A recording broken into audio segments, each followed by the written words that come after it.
Estoy muy contento de ver a algunas personas que conocimos el fin de semana pasado. Es una gran bendición que hoy nos estén acompañando aquí en este lugar. A ellos quiero decirles que puede ser que parezca mucho tiempo estar aquí 1, 2 horas, pero quiero que empiecen a ver eso como una inversión para sus vidas. Porque la verdad es que Dios nos ha dado a todos 24 horas, 7 días a la semana, y si somos honestos, invertimos muy poco tiempo en nuestras vidas espirituales. Bueno, otras personas invierten muy poco tiempo en sus vidas espirituales. Así que es bueno verles aquí esta mañana, saber que ustedes han sacado este tiempo, han dejado de hacer muchas cosas, pero yo quiero animarles porque cada vez que invertimos para Dios es la mejor inversión que hacemos. No piense, ay, estoy perdiendo dinero, estoy perdiendo plata, estoy perdiendo tiempo.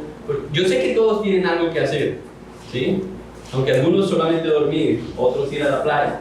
Pero estamos invirtiendo el tiempo en nuestras vidas espirituales conociendo a Dios. ¿Amén? Entonces quiero animarles, me gustaría seguirlos viendo, que esta sea porque sé que hay varias visitas que Dios nos permitió conocer el domingo pasado y hoy nos están acompañando. Quiero que por favor abran sus Biblias en el libro de Jonás.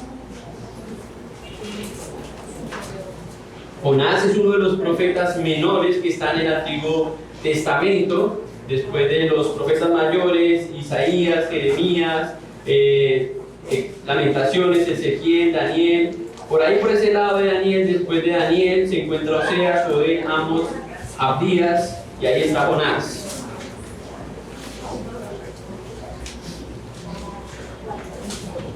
Yo sé que le pusimos suspenso a esta serie la semana pasada porque interrumpimos el final de este libro. Pero quiero animarles también porque sé que usted está llegando al finalizar el libro de Jonás. Entonces usted se va a decir, pero me faltaron los otros 3 capítulos. Bueno, hay 2 formas de adelantarse. Una es que los otros mensajes están en nuestro canal de YouTube, ahí puede usted mirar las otras predicaciones. Pero lo otro es que si usted tiene una Biblia puede leer los otros capítulos en la casa y entender todo lo que hoy vamos a resumir o de alguna forma concluir con el estudio de Jonás. ¿Ok? Espero que no sea la primera vez que usted haya escuchado que hay un libro en la Biblia que se llama Jonás. Pero este Jonás es un personaje, ¿no les parece? Ese hombre es un personaje y a mí me tiene sorprendido y retado al mismo tiempo.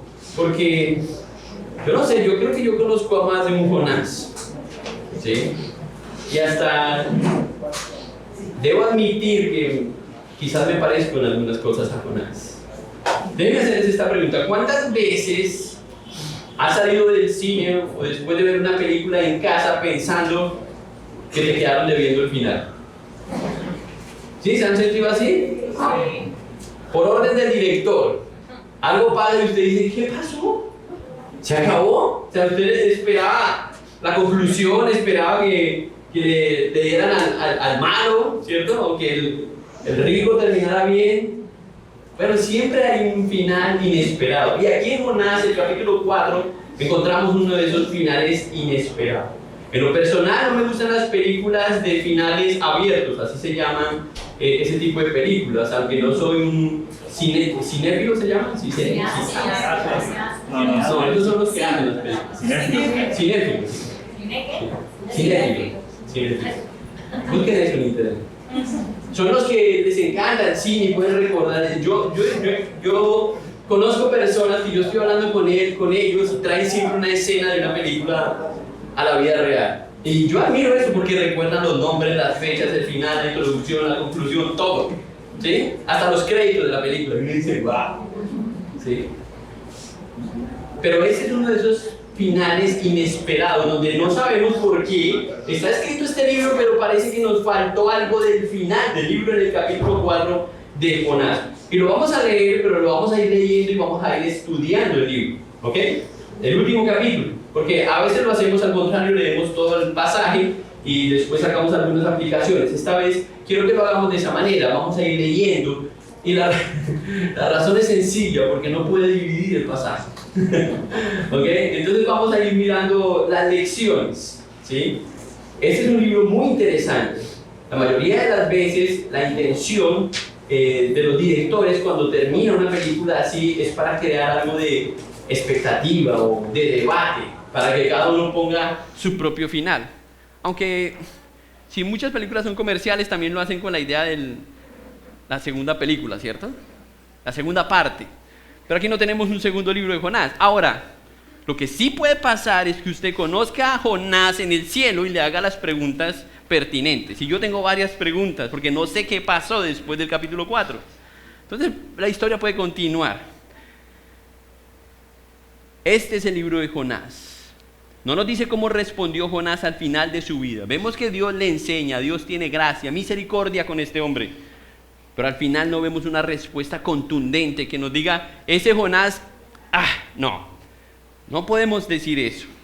Este pasaje hoy nos debe ayudar a todos a entender bien algunas actitudes que comúnmente vemos en la gente o en nosotros mismos, ¿ok? El capítulo 4 nos va a ayudar a entender algo de la naturaleza nuestra como hombres y de algunos problemas que hoy día son muy comunes, diría yo famosos por sus etiquetas, que incluso se nombran como si fueran enfermedades. Vamos a entender un poco más acerca de eso.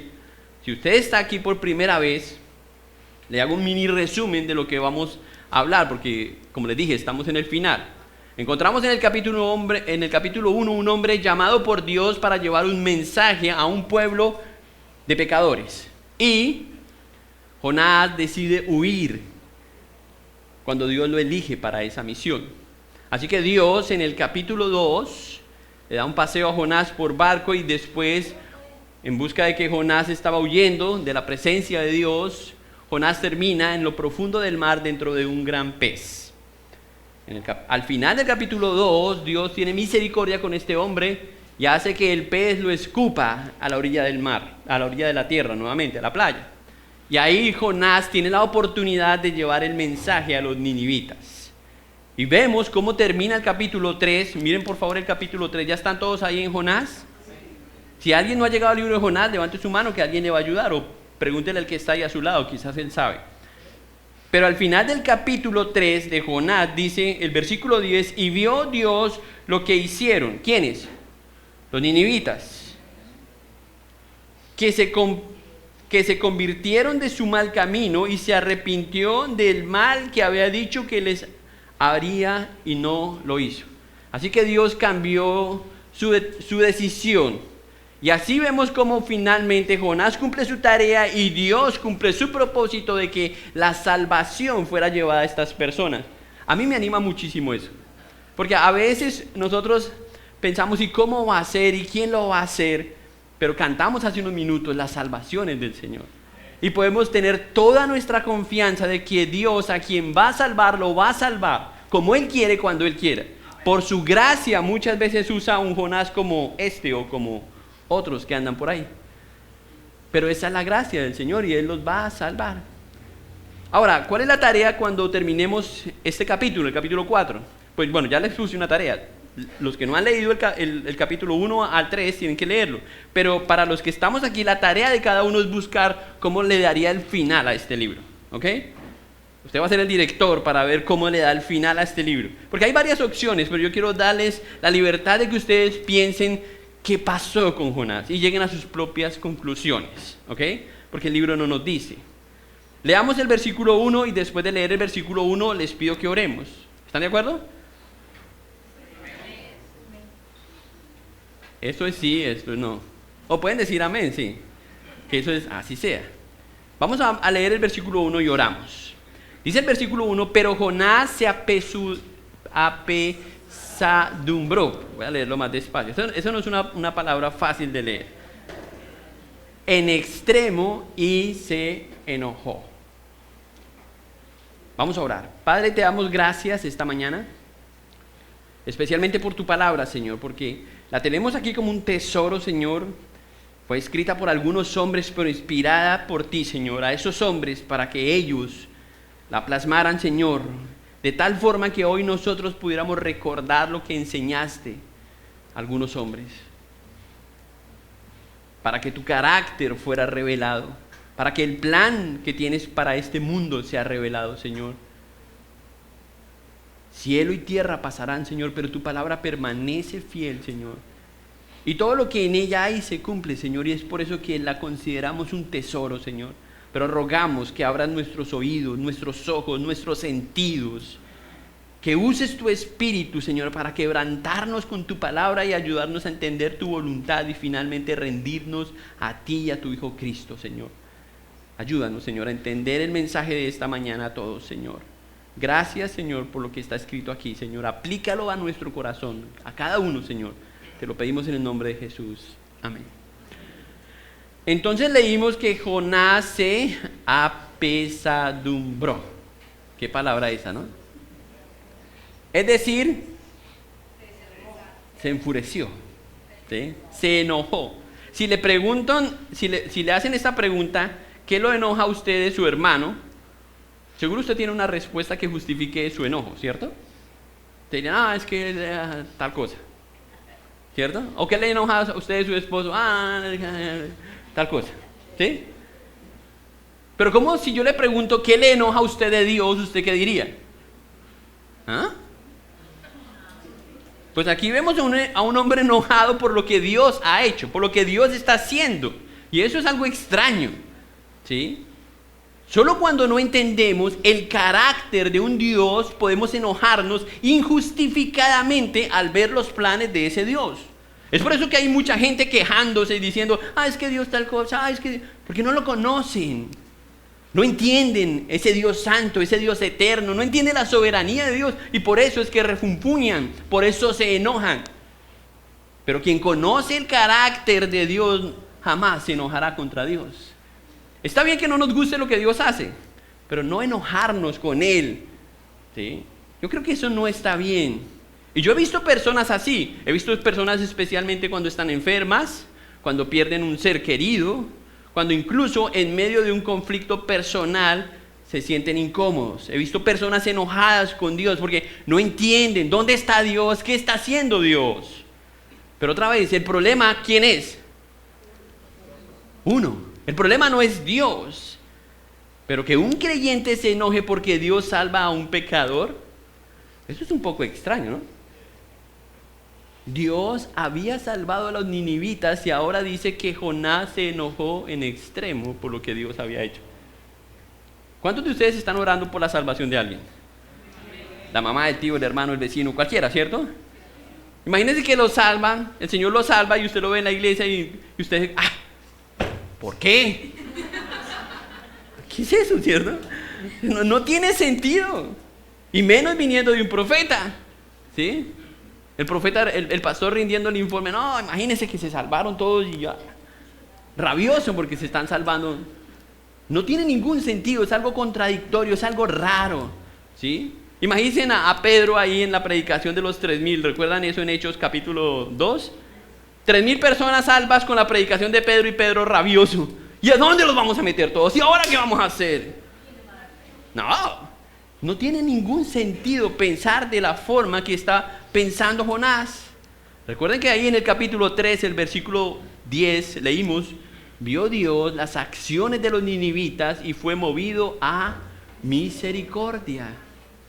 Dios no envió el castigo que había dicho. Recuerden que en el capítulo 1 Dios le había dicho a Jonás, vaya y predique a ellos. Luego en el capítulo 3, cuando Jonás decide ir, Dios le dice, vaya y proclámeles que les queda 40 días y que van a morir. Y Jonás va y proclama eso y ese es el resultado, que ellos se convierten. El rey entonces dice, no, vamos, que ayuno para todos los animales, todos van a creer en Dios. Esto es lo mejor que le había podido pasar a Jonás. Pero Jonás está pensando al revés. Está patas arriba. ¿Qué es lo que Dios está haciendo? Dios está mostrando misericordia.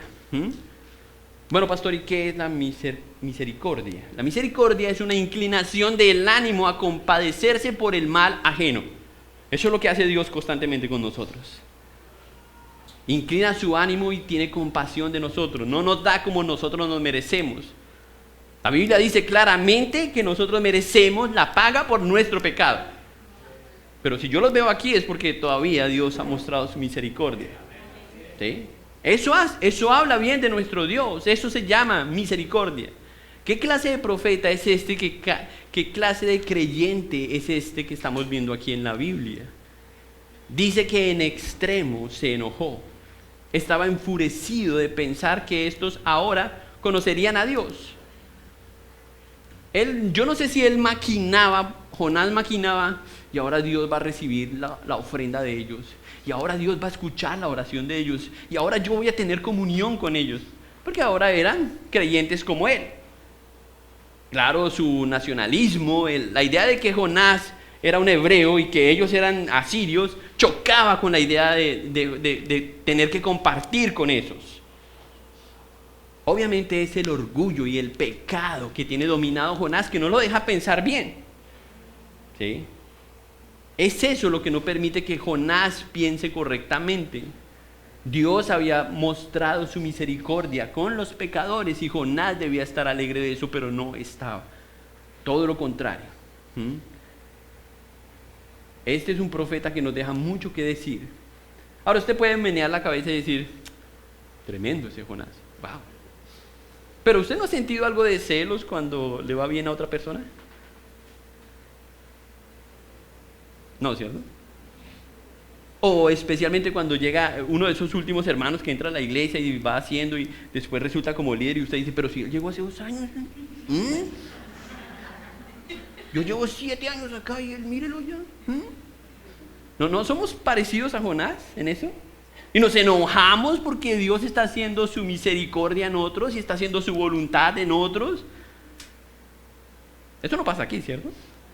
Pero lo hemos visto en alguna película. Miren, Dios tiene misericordia especialmente con los pecadores. Y si aquí no hay algún pecador, levante la mano. Pero todos somos pecadores. Pero Jonás estaba pensando diferente de sí mismo. Uno siente enojo y alguien dice, no, es que eso es un enojo santo, pastor. No, eso no es enojo santo, ese enojo es pecado. Aunque la Biblia nos dice que nos enojemos, está bien sentir eso, pero respirar y que eso no produzca pecado, es lo que la Biblia dice. Pero en el caso de Jonás no estaba manejando bien este asunto. Ahora Dios lo estaba enseñando a Jonás lo que realmente es misericordia. ¿Cuántas veces ha estado en desacuerdo con las decisiones que Dios toma? Usted, no Jonás. Es decir, usted tiene un plan, está orando por ese plan y Dios hace otra cosa. ¿Se enoja usted con Dios como Jonás? No, eso solo le pasa a Jonás. Pero hay algunas personas que les pasa, ¿sí? Porque no están de acuerdo con que Dios haga su voluntad y cumpla sus planes y sus planes sean mejores que los nuestros. Entonces se enojan. ¿Y sabe lo que Dios hace? Entonces Dios muchas veces hace lo que hizo con Jonás. Lo manda de paseo, unas vacaciones, dentro de un pez grande, para que medite, para que crezca en oración y piense realmente quién es Él y quién es Dios. Vimos eso. Eso es lo que nos enseña la palabra de Dios. El problema de Jonás lo acompañó hasta lo profundo del mar. ¿Cuál era el problema de Jonás? ¿Los ninivitas? No. El problema de Jonás era su corazón. El corazón de Jonás era el problema, que es el mismo problema de todos. Es como el hijo mayor en la historia del hijo pródigo. Algunos escucharon esa historia el lunes, ¿cierto? ¿Qué hizo el hijo mayor en la historia del hijo pródigo? ¿Recuerdan? Cuando regresa el hijo menor y le hacen una gran fiesta y el hijo pródigo, ¿qué dice? ¿Qué pasó? ¿Qué hizo? Se enojó. Porque se salvó el hermano menor. Otro Jonás. ¿Sí? Dice que se enojó, tuvo una actitud pecaminosa. Padre, ¿acaso yo no he estado aquí? ¿Tú nunca me has hecho una fiesta a mí? Pueden ser buenos los argumentos, pero en realidad delante de Dios, Dios tiene sus planes y son mejores que los nuestros. Y debemos aprender a aceptar eso. Y Jonás tuvo que pasar por muchas cosas. Y lo triste de eso es que no sabemos cómo termina. Por eso es que yo quiero que ustedes apunten las preguntas cuando lleguen al cielo y le pregunten, Jonás, ¿qué pasó? Porque no nos dice la Biblia. Pero miren lo que dice ahí el versículo 2. Algo que sí hizo Jonás, que es la mayoría de las... Uno se pone rabioso y después ora, ¿cierto? Eso es muy común, ¿cierto? Creo que no. Versículo 2. Y oró a Jehová y dijo, ahora, oh Jehová, ¿no es esto lo que yo decía estando aún en mi tierra? Por eso me apresuré a huir a Tarsis, porque sabía yo que tú eres Dios clemente y piadoso, tardo en enojarte y grande en misericordia, y que te arrepientes del mal. ¿Cuál puede ser la oración de un creyente con esa actitud? ¿Ustedes creen que esta es una oración espiritual? Yo creo que Jonás estaba orando en su carne, ¿sí? Le está reclamando a Dios en su oración. ¿No es un reclamo lo que él hace ahí? ¿Qué hizo desde que estaba en la tierra? Él estaba refunfuñando porque Dios le estaba pidiendo hacer algo. Y él lo revela ahí. Ahora, lo que sí está haciendo es que está revelando realmente cuál es su problema. Y su problema es que él sabe lo que Dios va a hacer. Ese es su problema. ¿Y qué quiere Jonás? Hacer sus planes, no los de Dios. Ese es su problema. Que mientras él está pensando en algo, que esos pecadores merecen morir en 40 días, que Dios los aplaste. Y Dios está pensando en traerles misericordia y llevarlos a la salvación. Dos planes diferentes. Ese reclamo que hace Jonás ahí en el versículo 2 refleja la razón principal por la que huyó de Tarsis. Escuchen lo que dice: porque sabía yo que tú eres Dios clemente y piadoso, tardo en enojarte y grande en misericordia, y que te arrepientes del mal. Él sabía eso. Entonces uno dice: espérate un momento. Jonás tenía la teología correcta, ¿verdad? Pero no tenía la actitud correcta. Es decir, que uno puede saber lo que está bien, pero hacer otra cosa diferente. Uno puede tener teológicamente lo que uno sabe que debe hacer. Uno puede saber quién es Dios y qué esperar de Dios, pero eso no es suficiente si no va acompañado de una actitud piadosa, coherente con lo que tú sabes. ¿Conocen a alguien así? Puede ser. Jonás tenía esa teología. Tú puedes saber algo, pero practicar otra cosa. ¿Alguien sufre de eso aquí?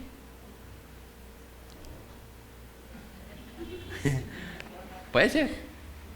Bueno, les digo que algo así, si pasa lo mismo en tu vida y tu teología sabes correctamente algunas cosas, Dios te va a ayudar con eso. Es decir, si en tu teología tú sabes que debes amar a tu prójimo, ¿sabes qué va a hacer Dios? Dios te va a poner en situaciones donde aprendas a amar al prójimo. Porque es lo que ya tú sabes teológicamente. Si tú sabes en tu teología que debes perdonar a alguien, entonces Dios te va a poner a alguien difícil de perdonar. Para que tu teología se pula, de tal forma que lo que tú sabes sea lo que tú practiques y que sea una sola cosa. ¿Ok? Todo lo que aprendemos de Dios, Dios quiere pulirnos en nosotros con la práctica de la forma en que nosotros vivimos. Porque ese es el evangelio. Y dígame si esto no es cierto. Estamos cansados de que la gente diga: es que en la iglesia son unos y afuera otros. ¿Sí o no? ¿Por qué? Porque somos como Jonás. Pensamos una cosa, pero en la calle somos otro, en la casa somos otro, en el barrio somos otro. Bueno, espero que no todos. Espero que no todos. ¿Sí? Que algunos puedan decir: yo soy un hijo de Dios. O que la gente pueda decir eso cuando te vea. En la teología de Jonás, él sabía desde que estaba en tierra que Dios era compasivo y misericordioso. Pero Dios quería que él lo viviera. Es por eso que Dios hace este plan de vacaciones en un pez para Jonás. Porque Jonás dice que él sabía eso desde que Dios lo mandó a tierra. Ah, tú lo sabes, Jonás, ¿sí? Ah, bueno. Vamos a ver, vamos a poner en práctica lo que sabes, Jonás. Miren lo que dice el versículo 1 del capítulo 1. Él experimenta la misericordia al ser usado por Dios. Dios le dice, Dios lo llama. ¿Sí? Vino palabra de Jehová a Jonás. Ahí eso es misericordia. Que Dios se complace en usar a Jonás cuando Jonás no merece que lo use. En el versículo 13 del capítulo 1, cuando esos hombres intentan regresar el barco, saben que la cosa está difícil, hay una tormenta, y ellos dicen, ¿qué hacemos, Jonás? Y Jonás dice, bóteme al agua. Y Jonás dice, los marineros dicen, no, vamos a tratar de enderezar el barco. Muestran misericordia a Jonás. En el versículo 17, cuando en vez de ahogarse, finalmente no había otra solución que arrojarlo al mar. Entonces arrojan a Jonás al mar. ¿Qué debió pasar con Jonás? Que se ahogaría. Pero Dios muestra misericordia y Dios envía un pez. Otra vez lección de misericordia. En el capítulo 2, versículo 10, cuando Dios responde su oración y en vez de que estando dentro del pez, ¿saben lo que pasa cuando alguien es comido por un pez, cierto? Se deshaga completamente. Dios tiene misericordia y le dice, vomítalo. Otra lección de misericordia. Capítulo 3, versículo 2, cuando le permite por segunda vez servir. Ahí en el capítulo 3, el versículo 2 le dice, ve, ¿sí? Levántate y ve a Nínive, aquella gran ciudad. Segunda oportunidad. Mire, es Dios mostrando misericordia, misericordia, misericordia, misericordia a Jonás. Y aquí vemos en el capítulo 4 otros actos de misericordia, de bondad de Dios hacia Jonás. Y Jonás llega pensando, los pecadores deben morir. ¿Qué cosa, no? ¿Será que nosotros somos así de tercos que Dios enséñenos, y nosotros vamos mirando para otro lado? Dios es experto de lidiar con personas con ese tipo de actitud. O sea, uno no puede enseñarle a Dios ni darle la vuelta al trompo para el otro lado. No, Dios sabe en qué dirección va. Todos los creyentes deben estar seguros de que Dios es misericordioso y experimentar esa misericordia acompañada de su gracia. Si es un creyente, tiene que entender eso, porque no hay otra forma de ser salvado que solamente entender lo que Dios ha hecho a través de su Hijo Cristo. Eso es misericordia. Y luego vamos a empezar a vivirla. Moisés fue convencido de eso cuando atravesó el Éxodo. Escuchen lo que dice, no tienen que buscarlo en sus Biblias. Bueno, vamos a leerlo juntos, sí, pero no quiero que se pierdan ahí de Jonás. Lean conmigo, por favor, Éxodo capítulo 34.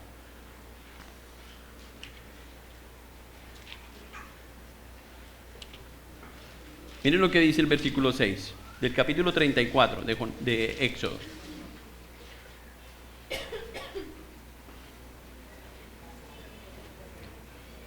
Y pasando, capítulo 34 de Jonás, el versículo 6. Y pasando Jehová... ¿Qué dije? Ok, Jonás, no, Éxodo, capítulo 34, versículo 6. Ustedes deben saber que Jonás no tiene 34 capítulos. Versículo 6, ahora sí, Éxodo 34, 6. Y pasando Jehová por delante de él, proclamó: Jehová, Jehová, fuerte, misericordioso y piadoso, tardo para la ira y grande en misericordia y verdad.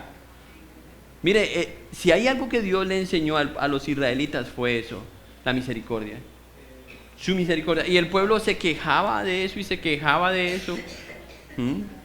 David lo aprendió en el Salmo 86, 15. Él dice: mas tú, Señor, misericordioso, clemente y lento para la ira y grande en misericordia. Y vuelve y lo repite el salmista en el Salmo 103, 8 y en el Salmo 145. En los Salmos, si hay algo de lo que se hable, es de la misericordia del Señor. Lea los Salmos y la próxima vez que lo lea, desde el Salmo 1 empiece a rayar todas las veces que aparece la palabra misericordia. Y cuando termine me cuenta cuántos son, porque no alcanzó el tiempo para eso. Misericordia, misericordia, misericordia, aprender la misericordia. Pero Jonás no entendía eso. Miren la petición de Jonás cómo continúa. Ya Jonás entra espiritualmente, ¿no? Y ahora va con su petición a Dios. Ahora pues, oh Jehová, te ruego que me quites la vida, porque mejor me es la muerte que la vida. ¡Wow! Eso suena como de pánico. ¿Qué tal la petición de Jonás? Algunos creen que tienen el derecho de eso. Hoy se están promoviendo leyes a favor de eso. Que la gente puede decidir qué hacer con su vida. Claro, porque no conoces a Dios, ni entiendes su misericordia, ni sus bondades. Entonces crees que puedes pedir esto a alguien o tú mismo tomar la decisión. Cuando uno ora a Dios, no es suficiente tener la teología correcta. Escuchen lo que voy a decir. No es suficiente tener la teología correcta, necesitas creer, necesitas tener fe y confiar en la respuesta de Dios, que la respuesta de Dios es mejor que la petición que nosotros estamos haciendo. No es suficiente tener, porque algunos manipulan a Dios, ¿sí? Cogen la Biblia y dicen algo, Señor, pero tu palabra dice tal cosa. Pero no, eso no va acompañado de fe. Esa es la gran diferencia. Muchas de las cosas que ocurren en nuestra vida son respuesta a la oración de alguien. ¿Usted sabía eso? O sea, usted viene y me dice, pastor, es que tengo un problema, no se imagina, y me cuenta todo el problema, y después usted sale y yo digo, gracias, Señor, respondiste mi oración. Voy a explicar eso, no se preocupe. Porque yo estoy orando por la iglesia, Señor, santifica tu iglesia, Señor, haz que tu iglesia tenga madurez, ayuda a tu iglesia para que crezca en fe. Y pregunta, ¿cómo va a hacer Dios eso? Bueno, Dios tiene sus formas de hacerlo. Y muchas veces lo que estamos viviendo ahora, hoy, es respuesta a la oración. A la oración de tu hermano, a la oración del pastor, a la oración de tu mamá, a la oración de tu amigo. Eso es lo que Dios está haciendo. Y usted dice, pero ¿qué está pasando? Que Dios está orando y Dios está respondiendo. Y que Dios se está glorificando porque Él tiene un plan y ese plan es de salvación. Eso es lo más importante para Dios. Y yo sé que para nosotros hay muchas otras cosas importantes. Aquí vemos una oración enmarcada por la autoconmiseración y el egoísmo, el hedonismo y la falta de misericordia. Te ruego que me quites la vida. Eso es muy egoísta. Eso es egoísmo, solo pensar en sí mismo. ¿Sí? Y no sabemos de la esposa de Jonás. No sabemos de los hijos. Es más, no sabemos si tenía esposa o tenía hijos. Pero es obvio que no estaba pensando sino en sí mismo. En sí mismo. No podía pensar en nadie más. Solamente pensaba en sí mismo. Y eso es lo que piensan las personas cuando hablan del suicidio. Egoístas. Puede ser la oración de un líder. De hecho, este no fue el único que oró así en la Biblia. En Números capítulo 11, versículo 11, escuchen, está la oración del líder Moisés. Escuchen. ¿Por qué has hecho mal a tu siervo? Pregunta Moisés. ¿Y por qué no he hallado gracia en tus ojos, que has puesto la carga de este pueblo sobre mí? Faltó, pobre yo. Eso es autoconmiseración. Y muchos en la Biblia oran de esa forma. El famoso Elías, ¿recuerdan a Elías? El hombre que enfrentó a 450 profetas de Baal. Y un capítulo más tarde está diciendo esto. Basta ya, oh Jehová, quítame la vida, pues no soy yo mejor que mis padres. Autoconmiseración. Primera de Reyes, capítulo 19, versículo 4. Hay muchos hombres como este. Job es otro hombre. Job capítulo 10, versículo 1. Hastiado estoy de mi vida. Daré rienda suelta a mi queja. Hablaré en amargura de mí. Quítame la vida, Señor. ¿Cuántos hombres con este problema? La Biblia, hoy la gente le llama a eso un problema de depresión. ¿Han escuchado esa palabra? Depresión. Ya vamos a hablar de eso. Miren lo que dice el versículo 4. Ahí viene la respuesta del Señor. Y Jehová le dijo, ¿haces bien tú en enojarte tanto, Jonás? Versículo 4. Aquí empieza una consejería de parte del Señor hacia Jonás. A ver cuál es el problema realmente de Jonás. Entonces el Señor le hace esta pregunta. Y le hace varias preguntas.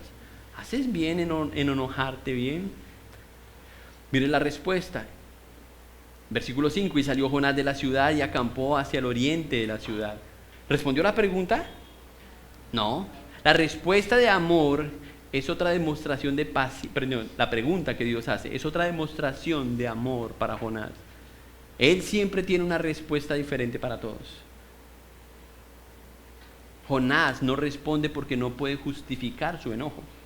Por eso no responde. Porque Dios va en el clavo con la pregunta. ¿Haces bien, Jonás, en enojarte? Obvio que no, pero no es capaz de admitirlo. Jonás no responde y lo que hace es que se hunde en su actitud pecaminosa. Pobrecito yo, pobre de mí. Y salió Jonás de la ciudad y acampó hacia el oriente de la ciudad y se hizo allí una enramada y se sentó bajo de ella a la sombra hasta ver qué acontecería en la ciudad. ¿Sabe lo que hace, no? Sale a construir una enramada con la esperanza de que los ninivitas se arrepientan de haberse arrepentido. Qué bello, ¿cierto? Esta es la segunda vez que Jonás invierte. La primera vez invirtió un tiquete para ir a Tarsis con su plata. Él pagó el tiquete, me voy para Tarsis. Ahora él paga para ver la destrucción en primera fila. Construye una enramada, ahí está. Como Dios había dicho que el mensaje era, vaya que en 40 días los voy a destruir, quizás faltaban como 37. Entonces dice, no, voy a hacer el balcón, esto hay que verlo. Y hace una enramada y él tiene la esperanza de que ellos se arrepientan. Ellos se van a arrepentir de haberse arrepentido porque no conocen a Dios. Jonás. Dios había dicho otra cosa. En el versículo que leímos, del versículo 10 del capítulo 3, había dicho que Dios había cambiado de parecer. Es decir, Dios había mostrado misericordia con este pueblo. Escuchen entonces lo que Dios hizo. Es divertido. Dios dice el versículo 6, y preparó Jehová Dios una calabacera, la cual creció sobre Jonás para que hiciese sombra sobre su cabeza. ¿Qué es eso? O sea, este Jonás no sabía ni de construir, ¿sí? O sea, Dios vio que tenía un problema porque el sol era fuerte, él invierte, hay una enramada que no lo está ayudando, tiene seguramente dolor de cabeza. Todos sabemos lo que significa una buena sombra, ¿cierto? Aquí en esta cultura. Eso lo cambia todo. Entonces Dios le echa una manito, Dios le prepara una calabacera, algún tipo de mata que crece y se enreda sobre la enramada que él ya había hecho. Entonces Jonás está diciendo, bien, con sombra, vamos mejorando. Él está ahí esperando que caiga un rayo, que se abre la tierra, que algo sobrenatural pase y todos los ninivitas queden aplastados. Pero el plan de Dios es diferente. Solamente Dios dice que él quería que Jonás se librara de su malestar, dice, y por eso hizo eso. O sea, aliviar un poco a Jonás, porque Jonás estaba mal. En este punto ya, en el espiral descendente estaba mal. Y Jonás dice que se alegró por la calabacera. No se alegró porque Dios estaba mostrando misericordia, ni, Dios todavía está conmigo, ni nada. No. Parece que Dios piensa que Jonás piensa que Dios está colaborando con sus planes perversos de esperar. Dios le mostró misericordia y ya hablamos de que no es la primera vez que lo hace. Todos aquí sabemos lo importante que es entender eso. Pero Dios no quiere convertir a Jonás simplemente en un... Porque dice Jonás, después en el versículo 6, dice, y Jonás se alegró grandemente por la calabacera, en el versículo 7, pero al venir el alba del día siguiente, Dios preparó un gusano, el cual hirió la calabacera y se secó. ¿Cuánto le duró la dicha a Jonás? Muy poco, ¿cierto? Muy poco le duró. Es interesante que algunos tienen más compasión por una mascota o por una planta que por las personas perdidas. ¿No conocen personas así? Son capaces de hacer muchas cosas por la mascota. O estos ambientalistas. Yo no creo que Jonás, bueno, quizás Jonás sea el primer ambientalista, pero yo no sé. Yo creo que Dios quiere enseñar otras cosas a Jonás. Pero Dios sobre todo quiere que él vea quién es Dios. Por eso el texto dice que Dios preparó la enramada. Dios preparó el gusano. Dios es el Dios soberano que es capaz de hacer lo que Él quiere hacer. Entonces Dios prepara una lección con algo insignificante, un gusano, para acabar la felicidad de Jonás, aparente felicidad y temporal. Dios le está ilustrando su falta de misericordia. A veces eso es tan extraño como Dios obra, pero nosotros ya entendemos un poco de eso. Un virus, ¿cierto? Puede cambiarlo todo. Algo tan pequeño, con un propósito de que entendamos algo mejor de Dios. Pero somos de corta memoria, se nos olvida quién es Dios. Y Dios, yo sé que Dios aquí en este lugar ha tenido misericordia con muchos de ustedes. Pero no lo hace al azar y porque sí, Él lo hace con un propósito. y es que lo conozcan mejor, que conozcan mejor a su hijo, que se acerquen a él. Pero nosotros seguimos pensando que no, solamente Dios nos está dando sombra, para que nuestros planes continúen. Lamento decepcionarlo, pero no funciona así Dios.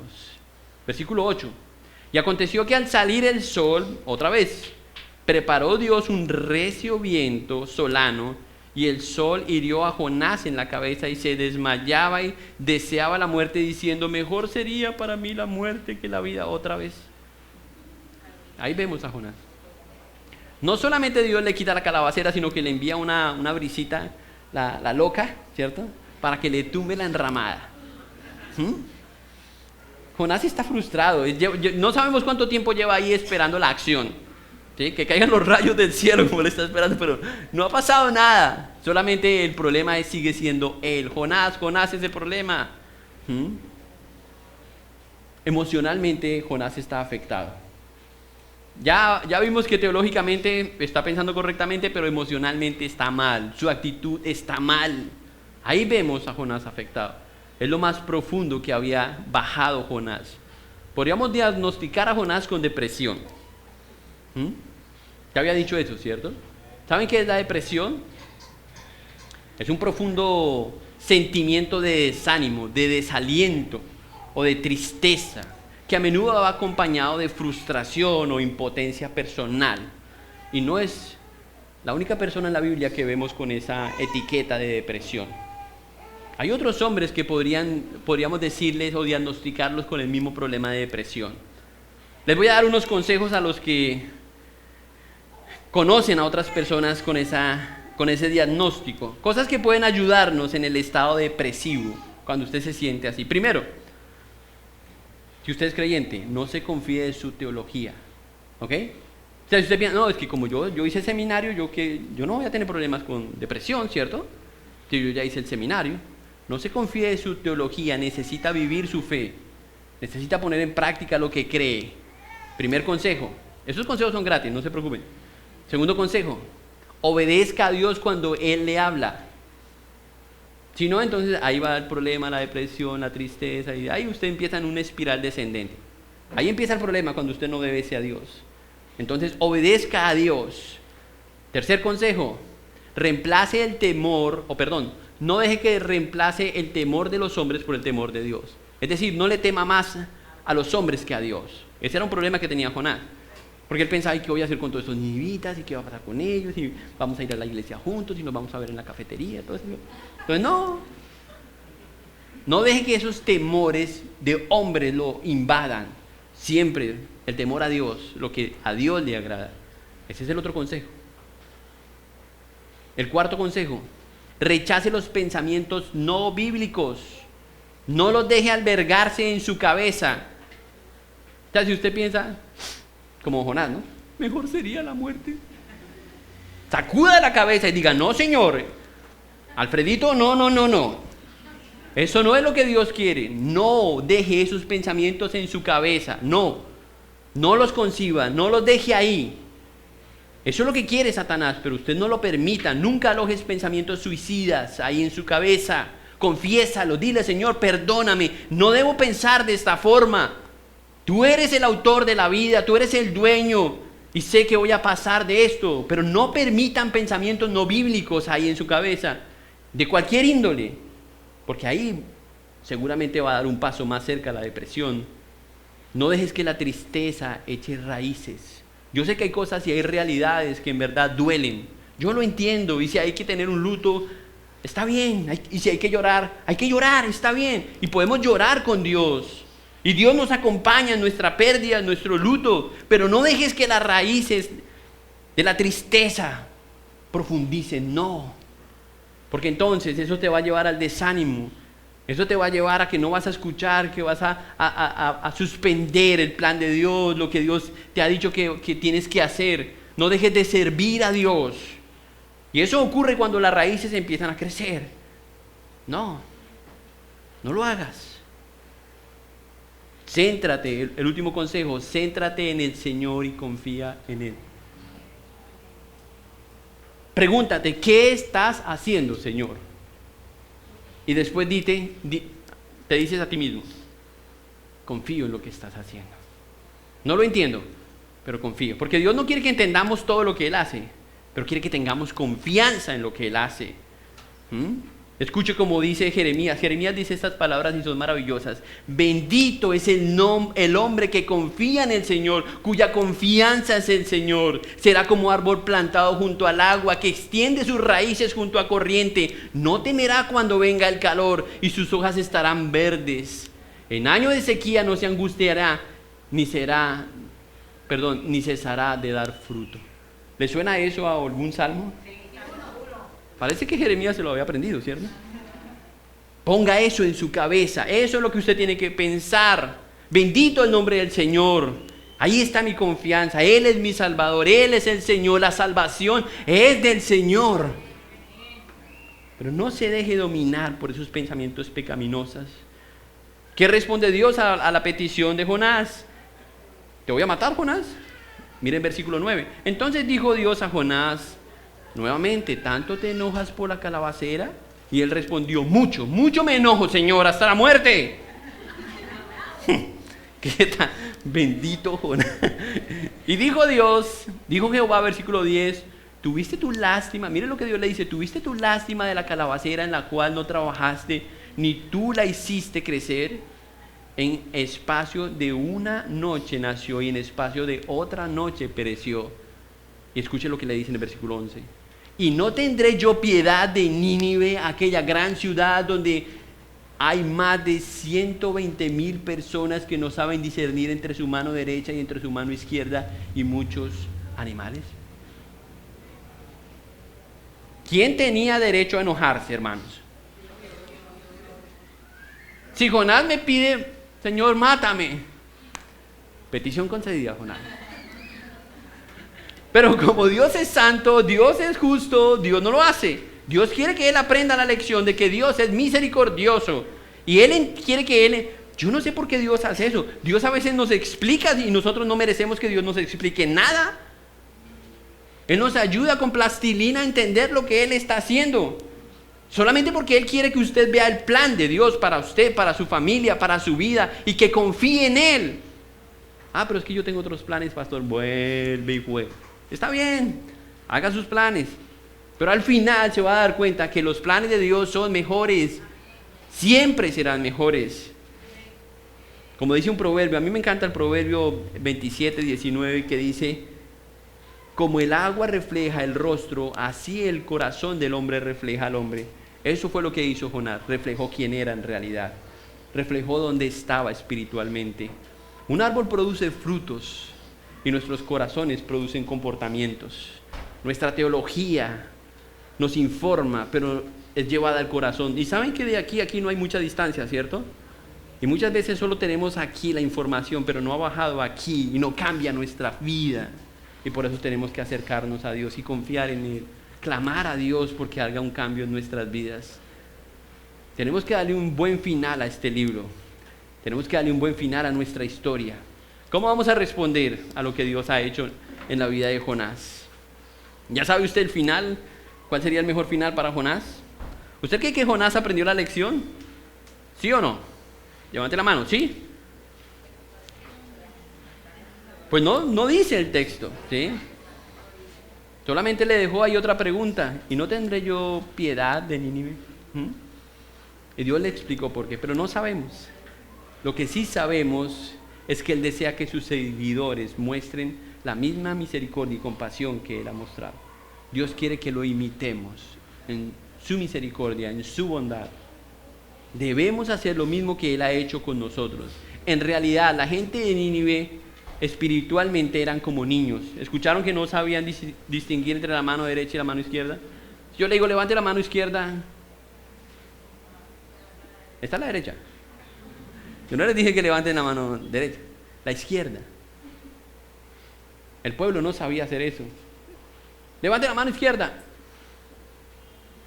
Por eso es que Dios interviene.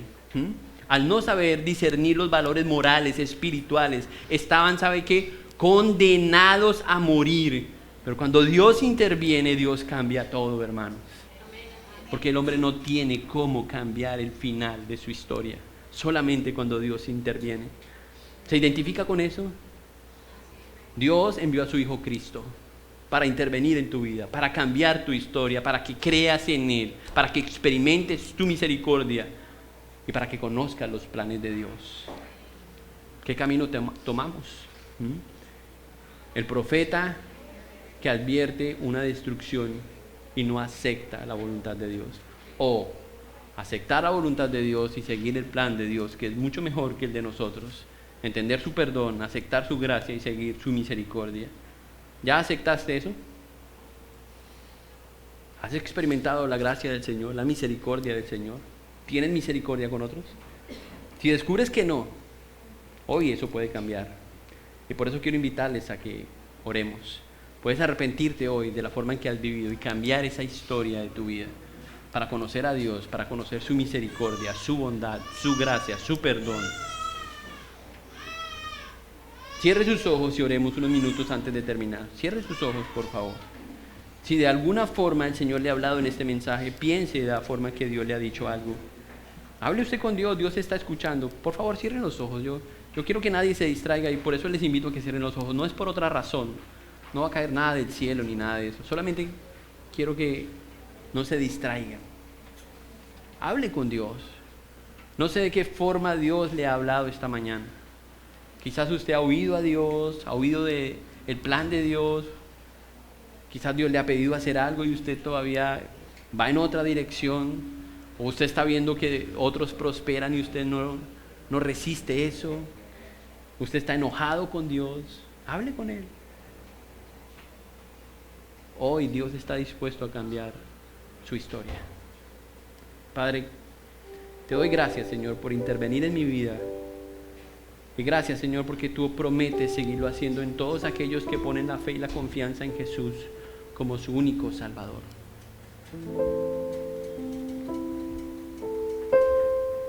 Jesús, Señor, es el único que ha traído salvación eterna a este mundo, en el cual podemos confiar.